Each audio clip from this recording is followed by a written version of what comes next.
माननीय प्रधानमंत्री नरेंद्र मोदी जी।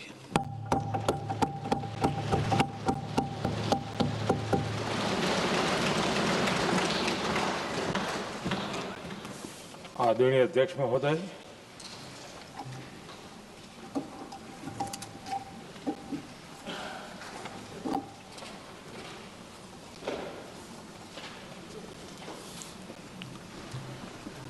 आदरणीय अध्यक्ष महोदय,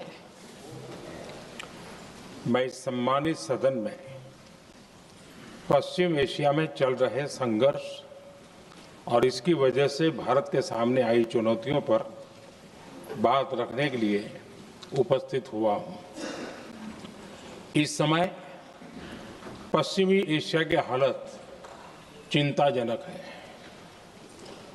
बीते 2-3 हफ्तों में जयशंकर जी ने और हरदीप पुरी जी ने इस विषय पर सदन को जरूरी जानकारी दी है।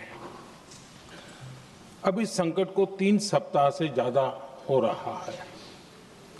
इसका पूरे विश्व की अर्थव्यवस्था पर, लोगों के जीवन पर बहुत ही विपरीत असर हो रहा है। इसलिए पूरी दुनिया इस संकट के जल्द से जल्द समाधान के लिए सभी पक्षों से आग्रह भी कर रही है। अध्यक्ष महोदय, भारत के सामने भी इस युद्ध ने अप्रत्याशित चुनौतियां खड़ी कर दी हैं। ये चुनौतियां आर्थिक भी हैं, नेशनल सिक्योरिटी से जुड़ी भी हैं और मानवीय भी हैं। युद्धरत और युद्ध से प्रभावित देशों के साथ भारत के व्यापक व्यापारिक रिश्ते हैं। जिस क्षेत्र में युद्ध हो रहा है वो दुनिया के दूसरे देशों के साथ हमारे व्यापार का भी एक महत्वपूर्ण रास्ता है। विशेष रूप से कच्चे तेल और गैस की हमारी जरूरतों का एक बड़ा हिस्सा यही क्षेत्र पूरा करता है। हमारे लिए ये रीजन एक और कारण से भी अहम है। लगभग 1 करोड़ भारतीय खाड़ी देशों में रहते हैं और वहां काम करते हैं। वहां समंदर में जो कमर्शियल शिप चलते हैं उनमें भारतीय क्रू मेंबर्स की संख्या भी बहुत अधिक है। ऐसे अलग अलग कारणों के चलते भारत की चिंताएं स्वाभाविक रूप से अधिक है। इसलिए ये आवश्यक है कि भारत की संसद से इस संकट को लेकर एक मत और एकजुट आवाज दुनिया में जाए।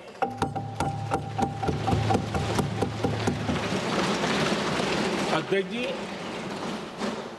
जब से ये युद्ध शुरू हुआ है तब से ही प्रभावित देशों में हर भारतीय को जरूरी मदद दी जा रही है।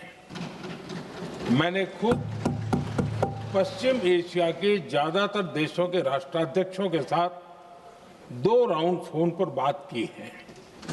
सभी ने भारतीयों की सुरक्षा का पूरा आश्वासन दिया है। दुर्भाग्य से इस दौरान कुछ लोगों की दुखद मृत्यु हुई है और कुछ घायल हुए हैं। ऐसे मुश्किल हालात में परिवारजनों को आवश्यक मदद दी जा रही है। जो घायल है उनका बेहतर इलाज सुनिश्चित कराया जा रहा है। अध्यक्ष जी, प्रभावित देशों में हमारे जितने भी मिशन हैं वो निरंतर भारतीयों की मदद करने में जुटे हैं।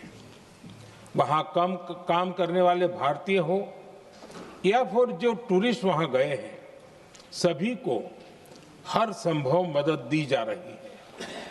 हमारे मिशन नियमित रूप से एडवाइजरी जारी कर रहे हैं। यहां भारत में और अन्य प्रभावित देशों में 24/7 कंट्रोल रूम और आपातकालीन हेल्पलाइन स्थापित की गई है। इनके माध्यम से सभी प्रभावितों को त्वरित जानकारी दी जा रही है। अध्यक्ष जी, संकट की स्थिति में देश विदेश में भारतीयों की सुरक्षा हमारी बहुत बड़ी प्राथमिकता रही है। युद्ध शुरू होने के बाद से लेकर अब तक 3,75,000 से अधिक भारतीय सुरक्षित भारत लौट चुके हैं। ईरान से ही अभी तक लगभग 1,000 भारतीय सुरक्षित वापस लौटे हैं। इनमें 700 से अधिक मेडिकल की पढ़ाई करने वाले युवा हैं। खाड़ी देशों में भारतीय स्कूलों में हजारों विद्यार्थी पढ़ते हैं। सीबीएसई ने ऐसे सभी भारतीय स्कूलों में होने वाली कक्षा 10वीं और 12वीं की निर्धारित परीक्षाओं को रद्द कर दिया है। इन बच्चों की पढ़ाई निर्बाध चलती रहे, इसके लिए सीबीएसई उचित कदम उठा रही है। यानी सरकार संवेदनशील भी है, सतर्क भी है और हर सहायता के लिए तत्पर भी है।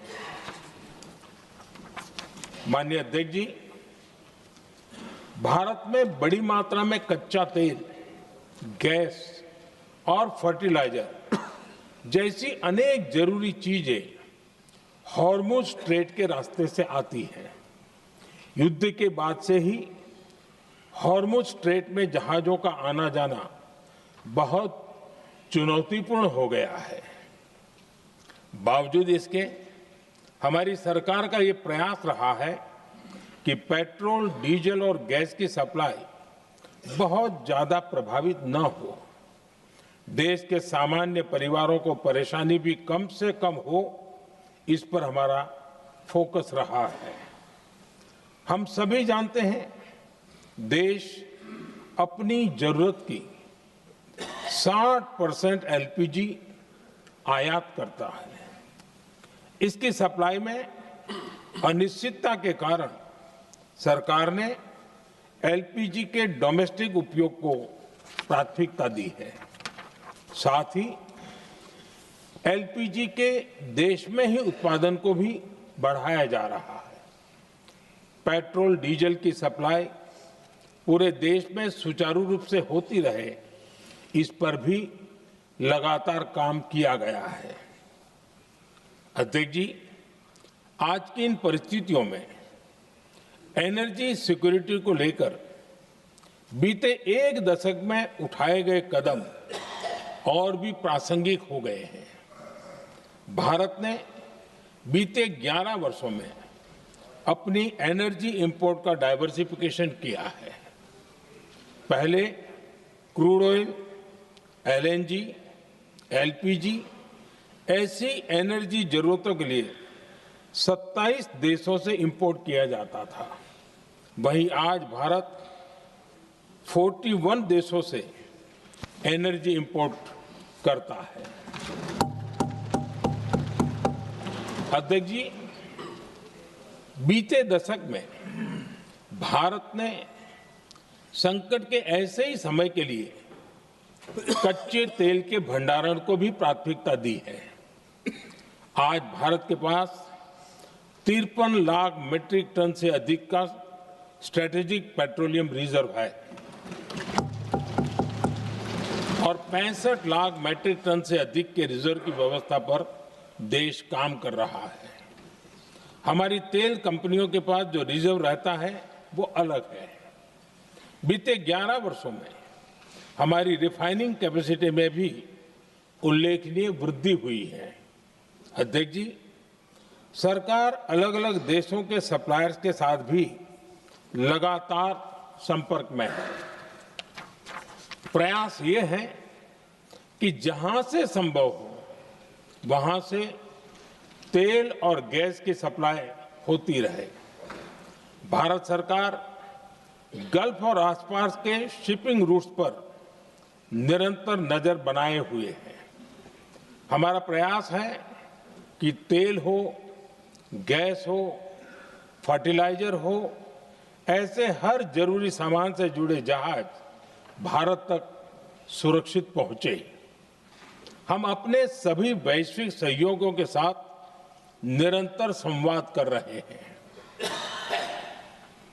ताकि हमारे मैरीटाइम कॉरिडोर सुरक्षित रहे। ऐसे प्रयासों के कारण बीते दिनों हॉर्मुज स्ट्रेट में फंसे हमारे कई जहाज भारत आए भी हैं। अध्यक्ष जी, संकट के इस समय में देश की एक और तैयारी भी बहुत काम आ रही है। पिछले 10-11 साल में इथेनॉल के उत्पादन और उसकी ब्लेंडिंग पर अभूतपूर्व काम हुआ है। एक दशक पहले तक देश में सिर्फ 1-1.5% इथेनॉल ब्लेंडिंग कैपेसिटी थी। आज हम पेट्रोल में 20% इथेनॉल ब्लेंडिंग के करीब पहुंच रहे हैं। इसके कारण प्रति वर्ष करीब 4.5 करोड़ बैरल कम ऑयल इंपोर्ट करना पड़ रहा है। ऐसे ही रेलवे के बिजलीकरण से भी बहुत बड़ा फायदा हो रहा है। अगर रेलवे का इतना बिजलीकरण न होता तो हर साल करीब 180 करोड़ लीटर डीजल अतिरिक्त लगता। ऐसे ही हमने मेट्रो का नेटवर्क बढ़ाया है। 2014 में जहां देश में मेट्रो नेटवर्क 250 किलोमीटर से भी कम था, आज ये बढ़कर करीब 1100 किलोमीटर हो गया है। हमने इलेक्ट्रिक मोबिलिटी पर बहुत अधिक बल दिया। केंद्र सरकार ने राज्यों को 15,000 इलेक्ट्रिक बसें चलाने के लिए दी हैं। आज जिस स्केल पर वैकल्पिक ईंधन पर काम हो रहा है, उससे भारत का भविष्य और सुरक्षित होगा।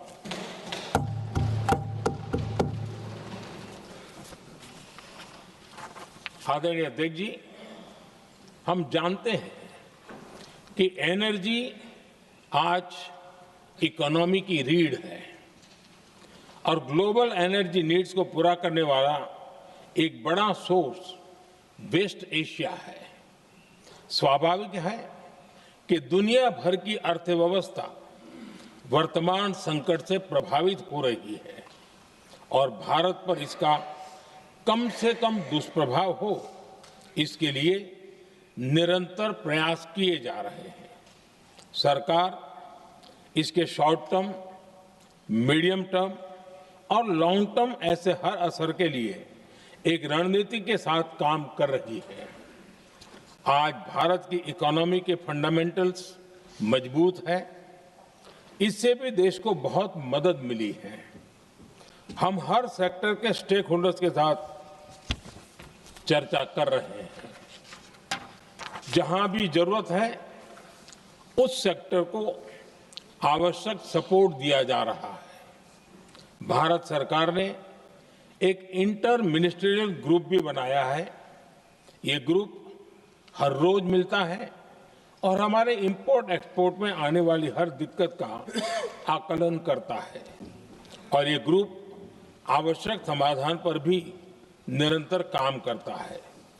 मुझे पूरा भरोसा है कि सरकार और इंडस्ट्री के साझा प्रयासों से हम परिस्थितियों का बेहतर सामना कर पाएंगे। माननीय अध्यक्ष जी, एक बड़ा सवाल ये है कि युद्ध का खेती पर क्या प्रभाव होगा। देश के किसानों ने हमारे अन्न के भंडार भर रखे हैं, इसलिए भारत के पास पर्याप्त खाद्यान्न है। हमारा ये भी प्रयास है कि खरीफ सीजन की ठीक से बुआई हो सके। सरकार ने बीते सालों में आपात स्थिति से निपटने के लिए खाद की पर्याप्त व्यवस्था भी की है।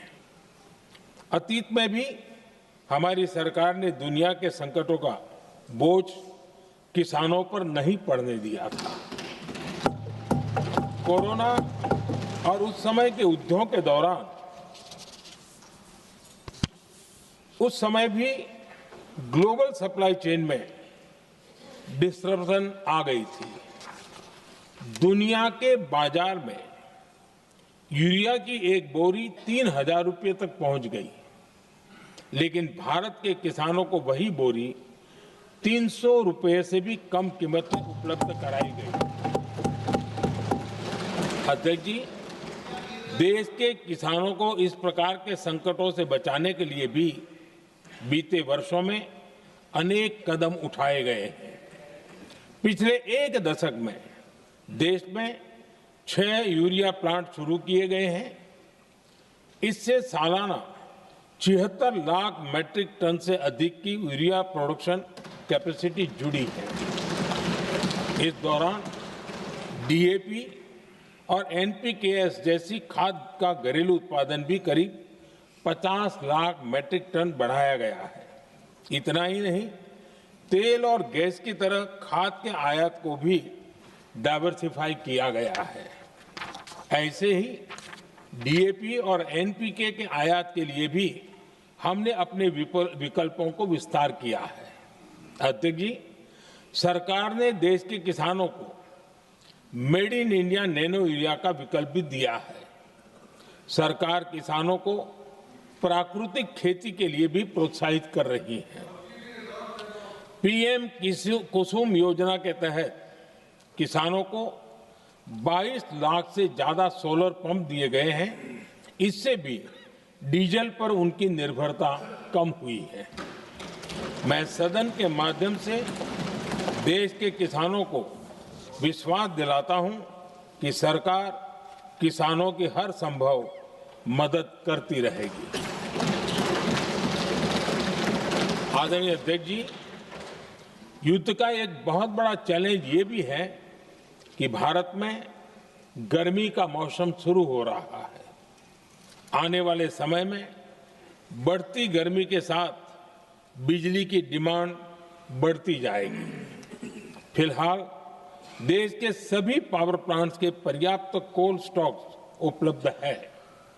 भारत ने लगातार दूसरे साल 100 करोड़ टन कोयला उत्पादन करने का रिकॉर्ड बनाया है। पावर जनरेशन से लेकर पावर सप्लाई तक के हमारे सभी सिस्टम की निरंतर मॉनिटरिंग भी की जा रही है और सरकार की तैयारियां उसको रिन्यूएबल एनर्जी से भी मदद मिली है।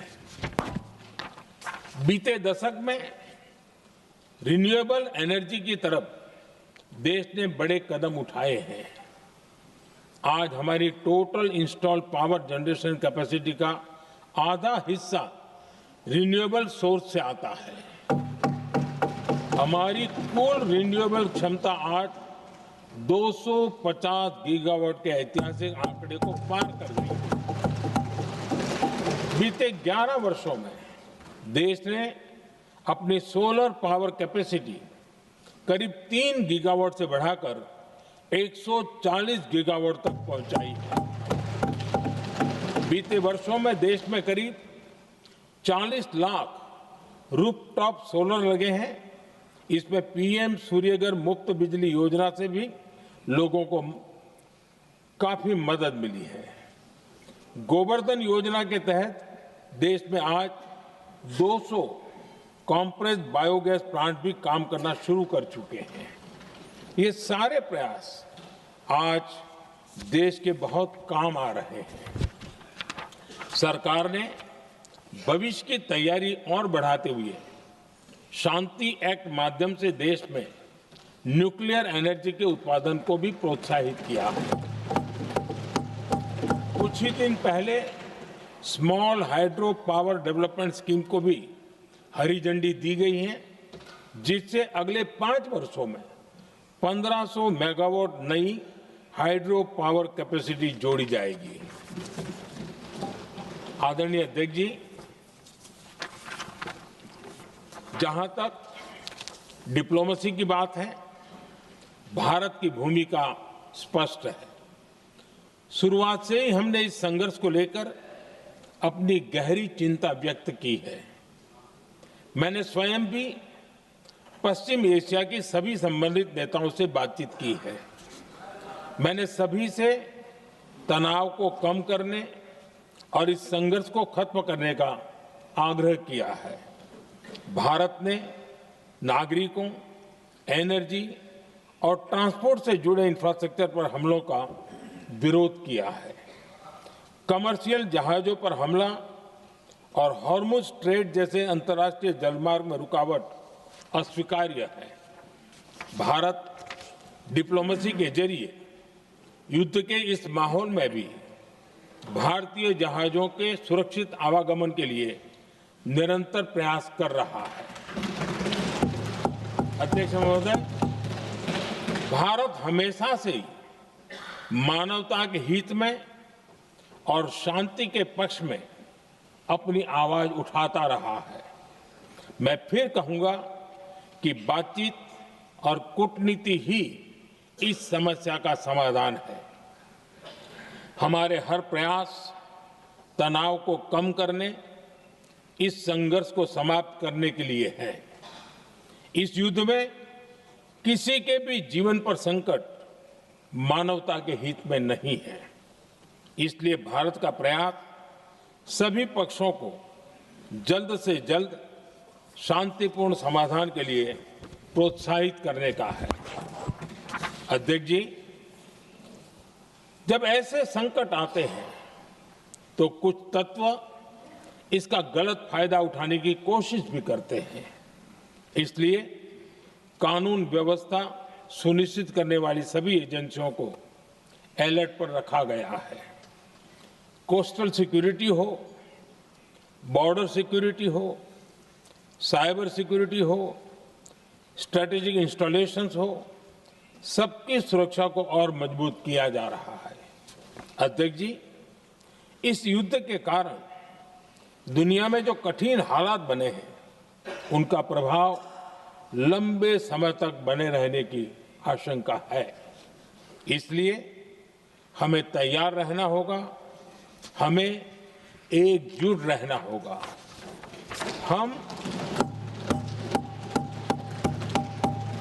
हम कोरोना के समय भी एकजुटता से ऐसी चुनौतियों का सामना कर चुके हैं।